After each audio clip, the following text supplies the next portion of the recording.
ओ हो।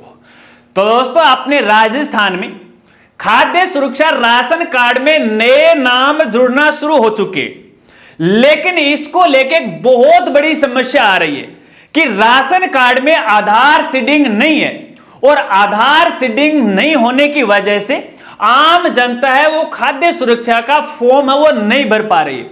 और तो और यहां पे राशन कार्ड में आधार सीडिंग को लेके आम जनता से 600 से लेके 1000 रुपए की वसूली की जा रही है, जबकि आधार सीडिंग तो बिल्कुल फ्री में है।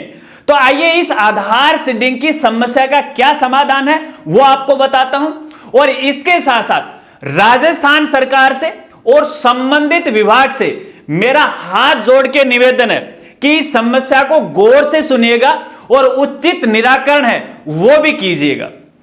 नमस्कार साथियों, मैं हूं आपका अपना साथी राजगुरु। तो दोस्तों, शायद आप सबको पता होगा कि अपने राजस्थान में 26 जनवरी 2025 से खाद्य सुरक्षा राशन कार्ड में नए परिवारों के नाम जुड़ना शुरू हो चुके और इसके लिए ऑनलाइन फॉर्म है वो भी भरना शुरू हो चुके। लेकिन यहां पर एक बड़ी समस्या का सामना आम जनता को करना पड़ रहा है कि उनके राशन कार्ड में आधार सीडिंग नहीं हो पा रही है। तो सबसे पहले तो अपन ये समझ लेते हैं कि ये आधार सीडिंग है वो कहां से होगी। तो देखिए, यहां पे आधार सीडिंग का फिलहाल केवल एक ही रास्ता है, और वो है जिला लेवल का। अपने जिला लेवल पे जिला रसद जो अधिकारी होते हैं, जिसे हम डीएसओ कार्यालय बोला जाता है, केवल इसी कार्यालय की मदद से यहां पे हम अपने राशन कार्ड में आधार सीडिंग है वो कर सकते हैं। अब इसके लिए यहां पे देखिए, आम जनता है वो लगातार डीएसओ कार्यालय के चक्कर पे चक्कर वो काट रही है।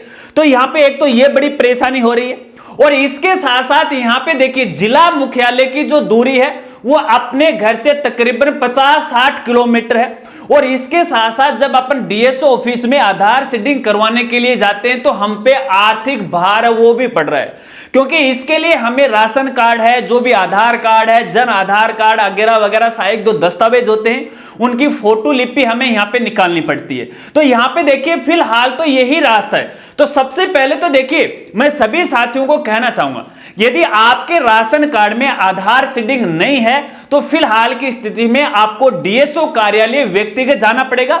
और यहां पे देखिए, आधार की जो सीडिंग है वो बिल्कुल फ्री है, किसी प्रकार का कोई पैसा है आम जनता से नहीं लिया जाता है। लेकिन भैया इन दिनों में है, मेरे पास कई साथियों के मैसेज पे मैसेज आ गए हैं कि भैया आधार सीडिंग के नाम पे हमसे 600 रुपए लिए जा रहे हैं, और 600 से लेके 1000 रुपए तक है वो लिए जा रहे हैं। तो यहां पे देखिएगा, मैंने बताया कि आधार जो सीडिंग है वो बिल्कुल फ्री में है। अब यहां पे जो टटपुंजी है, जो 420 कर रहे हैं, वो भैया आपसे गैर कानूनी तरीके से ये 600 से लेके 1000 रुपए की वसूली वो कर रहे हैं। और इसमें ज्यादातर जो शामिल हैं वो हमारे ई मित्र वाले साथी हैं। देखिए, ई मित्र वाले साथी वो मेरे से नाराज भी हो सकते हैं, लेकिन नाराज हो इससे मुझे कोई फर्क नहीं पड़ता। जब यहां पे आम जनता परेशान होगी तो राजगुरु जी भैया ठंडे बस्ते में बात नहीं रख सकता, अपनी बात भी रखेगा और आम जनता की मदद भी करेगा। तो ऐसे में यदि किसी व्यक्ति का या फिर किसी ई मित्र वाले का डीएसओ कार्यालय के संबंधित कर्मचारियों से यदि निजी संपर्क है और इस नाम पे यदि आप उनसे वसूली कर रहे हैं तो गैर कानूनी है, आपके खिलाफ कार्रवाई की जा सकती है। और ये कार्रवाई की शुरुआत ये राजगुरु जी करने वाला है, इस बात को आपको ध्यान रखना। यदि किसी साथी ने किसी ई मित्र संचालक साथी का मुझे नाम ले दिया और मुझे सूचना मिल गई है तो भैया उसके खिलाफ मैं यहां पे कार्रवाई करने वाला हूं। देखिए, मैं आपके यहां पे आप जो मेहनत कर रहे हैं वो मेहनतियाना की बात नहीं कर रहा हूं, आप अपनी मेहनतियाना लीजिएगा, लेकिन मेहनतियाना आप कब लेोगे जब आप अपने ई मित्र से या फिर अपने कंप्यूटर से खुद काम करोगे। यदि आप खुद भी काम कर रहे हो तो इसका मतलब है कि आप 420 कर रहे हो। संबंधित डिपार्टमेंट के उच्च अधिकारियों की आईडी आप अपने कंप्यूटर में खोल रहे हो, जो कि गैर कानूनी है। यहां पर अगर आप गैर कानूनी तरीके से उनकी आईडी अपने कंप्यूटर में खोल रहे हो तो आप पर तो कानूनी कार्रवाई होगी। इसके साथ संबंधित जो उच्चाधिकारी की आईडी आप यूज कर रहे हो वो भी भैया बच नहीं पाएगा। तो ऐसे में देखिए जितने भी खाद्य सुरक्षा से जुड़े जो भी अधिकारीगण साथी हैं, उनसे मेरा हाथ जोड़ के निवेदन है कि आप अपने अपने जिले के अंदर इस प्रकार का एक नोटिफिकेशन या आदेश वो जारी कर दीजिएगा कि कोई भी गैर कानूनी तरीके से आम जनता से कोई भी पैसा नहीं वसूलेगा, ठीक है ना। इसके साथ साथ यहां पे देखिए राज्य सरकार से और संबंधित खाद्य सुरक्षा के उच्च अधिकारियों से मेरा हाथ जोड़ के निवेदन है कि आम जनता को बिना काम में बिना वजह परेशान मत कीजिएगा। यहां पे यदि आपको खाद्य सुरक्षा राशन कार्ड के लिए फॉर्म ही भरवाना था तो यहां पे एक बार के लिए आप आधार सीडिंग को है साइड में रख सकते थे, ताकि आम जनता समय पे है अपना ये आवेदन फॉर्म है वो भर सकती थी। लेकिन खैर कोई बात नहीं, ये भी जरूरी है फॉर सिक्योरिटी रीजन के कारण। अगर ऐसा है तो यहां पे आपको आम जनता को सुविधा वो देनी चाहिए थी। अब यहां पे देखिए मेरी आपसे गुजारिश है, संबंधित उच्चाधिकारियों से गुजारिश है मेरी कि आधार सीडिंग का जो ऑप्शन है वो जिस तरह से आपने खाद्य सुरक्षा राशन कार्ड के लिए और गिव अ फॉर्म भरवाने के लिए आपने अपने ऑफिशियल साइट पे लिंक छोड़ा है, उसी प्रकार से आधार सीडिंग करवाने का लिंक भी छोड़ दीजिएगा, ताकि आम जनता है वो खुद अपनी आधार की सीडिंग कर सके। देखिए आधार अथॉरिटी के द्वारा भी ओटीपी के द्वारा वेरिफिकेशन किया जा रहा है, तो ऐसे में घर बैठे व्यक्ति है अपने आधार के जरिए कोई भी काम है वो कर सकता है, चाहे वो किसी सरकारी योजना से क्यों नहीं जुड़ा हो, चाहे वो पीएम किसान से जुड़ा हो या फिर अलग अलग जो पीपीओ है, पेंशन होती है, वृद्धा पेंशन है, सबका जो वेरिफिकेशन है ई-केवाईसी वगैरह वगैरह वो आधार ओटीपी के द्वारा करवाई जा रही है विभाग के द्वारा।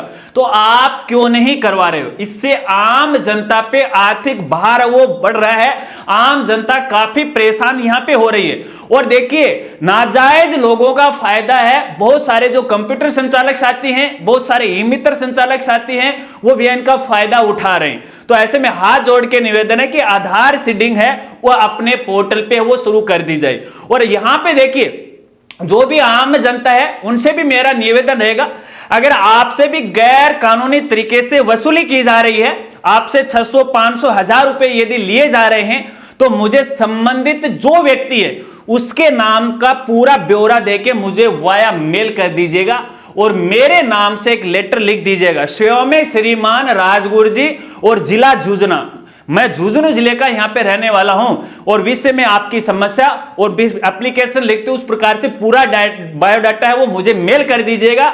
उसके बाद मैं यहां पे घर बैठे बैठे अपने आप सबको देख लूंगा, क्योंकि नाजायज मैं यहां पे होने नहीं दूंगा।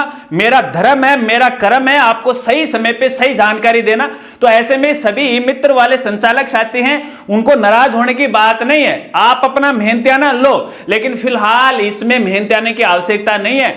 मैंने भी मेरे जिले के अंदर घर बैठे, ये मेरा मोबाइल है, यहां पे संबंधित यदि किसी बूढ़े माता पिता को इस प्रकार की समस्या आती है तो मैं वाया उच्च अधिकारियों को व्हाट्सएप भेजता हूं और व्हाट्सएप पर भी है हमारा काम बिल्कुल फ्री में हो जाता है। तो ऐसे में आपका क्यों नहीं होगा? अरे आम जनता की मदद करना सीखो, उनको लूटना मत सीखो, क्योंकि ऊपर वाले को भी हमें यहां पे जवाब देना पड़ता है। फिर भी देखिएगा मैं लगातार कोशिश में हूं, संबंधित डिपार्टमेंट से संपर्क करके इस प्रकार की व्यवस्था है वो पोर्टल पे शुरू करवाने की भरपूर यहां पे मैं कोशिश कर रहा हूं। और इसके साथ साथ मेरे साथ उच्चाधिकारी भी जुड़े हुए हैं जो जिला लेवल के हैं, वो भी ये चाहते हैं, क्योंकि उन पर भी नाजायज है भार अचानक से पड़ गया है। एक तो कार्यालय में वैसे ही कर्मचारियों की संख्या कम है और अचानक से आधार सीडिंग का इतना काम आ गया है कि सारे ही काम में वो परेशान हो चुके हैं, किसी का भी काम है वो समय पे नहीं हो पा रहा है और लगातार यहां पे सर्वर का इश्यू भी आ रहा है, काम नहीं कर रहा पोर्टल। तो ऐसे में समस्या और ज्यादा यहां पे लगातार बढ़ रही है, आम जनता परेशान हो रही है। तो यदि किसी को इस प्रकार की समस्या आ रही है तो मैं चलते चलते फिर कहना चाहूंगा एक बार आप अपने डीएसओ ऑफिस में व्यक्तिगत संपर्क कीजिएगा।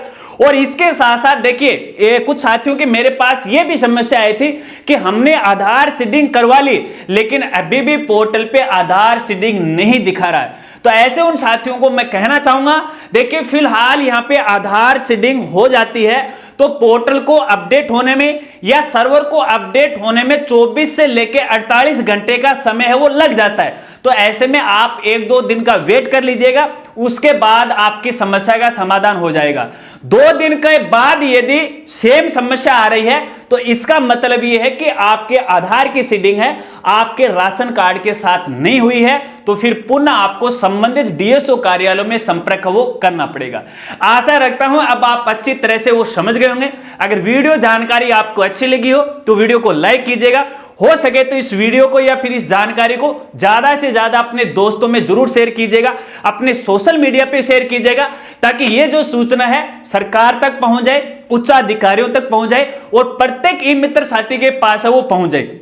वैसे भी देखिए मैं अपडेट की जानकारी हमारे जो अन्य सोशल मीडिया प्लेटफॉर्म है जैसे फेसबुक है, इंस्टाग्राम है, हमारा टेलीग्राम है, इनके माध्यम से मैं लगातार यहां पे है आपको दे रहा हूं, क्योंकि यार घर के कार्यों में ज्यादा व्यस्त होने की वजह से वीडियो बनाने में थोड़ी मुझे यहां पे देरी हो जाती है, तो ऐसे में भी आपको असुविधा हो जाती है, जिसका मुझे यहां पे खेद है, माफी चाहता हूं। तो मिलते हैं फ्रेंड्स अगली एक नई वीडियो के साथ, एक नए अपडेट के साथ, तब तक के लिए जय हिंद, जय भारत।